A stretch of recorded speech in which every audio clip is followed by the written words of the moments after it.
राजधानी में युवक के साथ अमानवीय व्यवहार करने व धर्मांतरण का दबाव बनाने के मामले में हुई अतिक्रमण तोड़ने की कार्यवाही का विरोध करने पर अब कांग्रेस बीजेपी के निशाने पर आ गई है। गृह मंत्री डॉक्टर नरोत्तम मिश्रा ने कांग्रेस पर तुष्टीकरण की राजनीति करने का आरोप लगाते हुए कहा कि कांग्रेस नेताओं को आरोपियों पर हुई कार्यवाही से कष्ट है, लेकिन पीड़ित युवक हिंदू है, इसलिए घटना की निंदा तक करने से परहेज कर रहे हैं।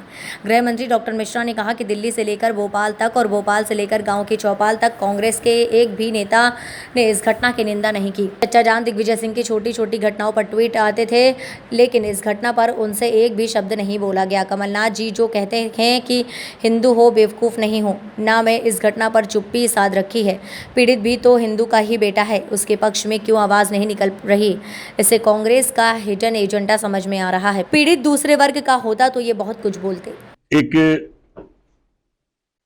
व्यक्ति के गले में पट्टा बांध के अमानवीय कृत्य करने वालों की निंदा के लिए तो कांग्रेस के दिल्ली से लेके भोपाल तक और भोपाल से लेके गांव की चौपाल तक एक शब्द नहीं निकला।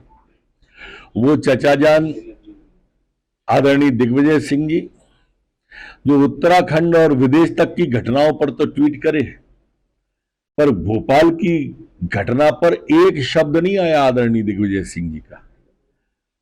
वो हिंदू हूं बेवकूफ नहीं, कमलनाथ जी जो कहते थे, हिंदू का ही बेटा था जिसको गले में पट्टा बांध के भौंकने का कहा गया। धर्म परिवर्तन की बात जहां एक शब्द नहीं बोला इनने, एक ने निंदा नहीं की, और बुलडोजर चलने पे आपत्ति कर रहे हो।